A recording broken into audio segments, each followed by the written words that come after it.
My name is Ed Maasberg. When the war started, I was 13 years old.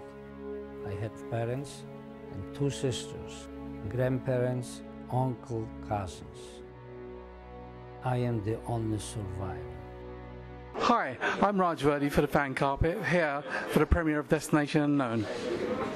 I am the director of the film, and I met Leon Roberts, the producer, 3 years ago with hundreds of hours of testimony that he'd been gathering for many years, and said, how can we make a film from this? First of all, I watched it all and asked myself, not only can we make a film, but how can we make a film that's different and new and fresh?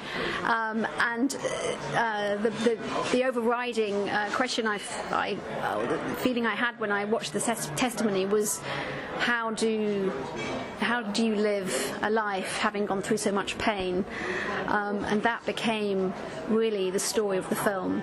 This is a film about the Holocaust, but it's also a film about how do you ever have a life having gone through that. Never spoke about it in the house. Never wanted to talk about it before because it was too painful to tell it to anyone you loved. And as the children were born, grew up. It's a very intense experience making any film. Making this film was even more intense because of the nature of the material, and at times it was very difficult, and I struggled, but this is one where you're never going to give up. The stories were so strong, so compelling, and as a documentary filmmaker, I felt I needed to do everything I could to bring these stories to the big screen, so that people could hear them, so these stories would be there for forever. What is so powerful is that we have living memory, which, you know, in a few years' time will be the stuff of history books. We free, you're free, you're free. Coming from the way where the gate was. I found myself very, very sad at times, but I also think that making a film like this puts lots of other things into perspective.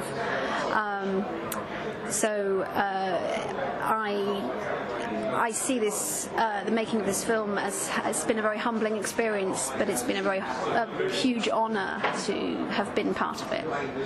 After a few days, the pain started setting in. You realize your mother and brother you won't see anymore.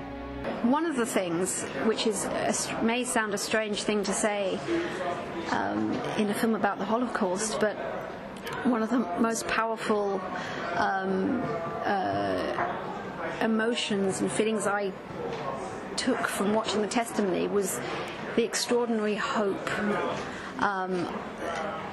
of humanity, and the stories of love and hope. In this film we have actually two amazing love stories which are weaved into the film. In amongst this brutality are these love stories and stories of forgiveness, and stories of the will to live.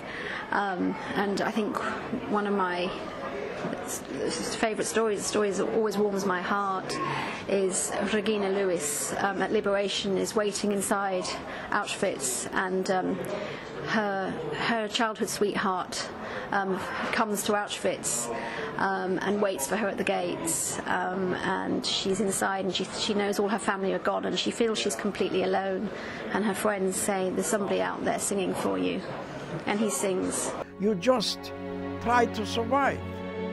Chaos, you know, the tremendous chaos. People are running here and there. I was thinking going to Israel, to Palestine, but to whom, to where? One of the things that is very humbling from these stories is their strength in adversity. And that is so striking. And even now, the survivors who are still alive, you still, when you spend time with them, there is still this lust for life, and this love of the family, particularly Ed Maasberg. We spend quite a lot of time with his family, and everything is about the family. Everything is about the next generation. Everything is about what's to come. And Ed Maasberg himself will always talk. He's one of these survivors that will always talk because he needs to share his story with the next generation, and he wants it to be there forever. The story, it happened, it didn't happen to me. It didn't happen. You wanted to know the truth. You have the truth. I think where this film is unique is that it looks at the struggle to make a life after liberation.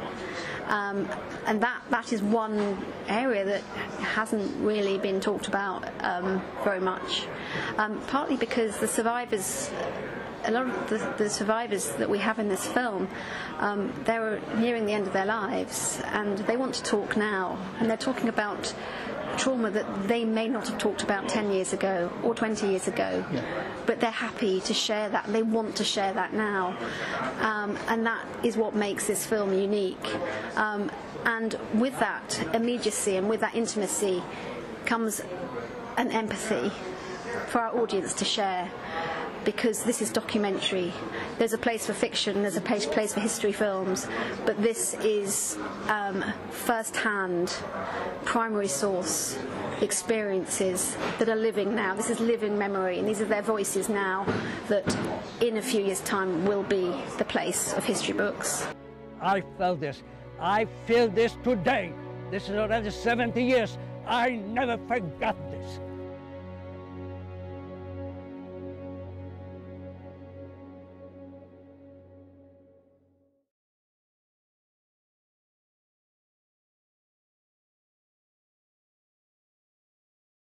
Thank you for watching The Fan Carpet. If you like this video, be sure to click that thumbs up button at the bottom of your screen.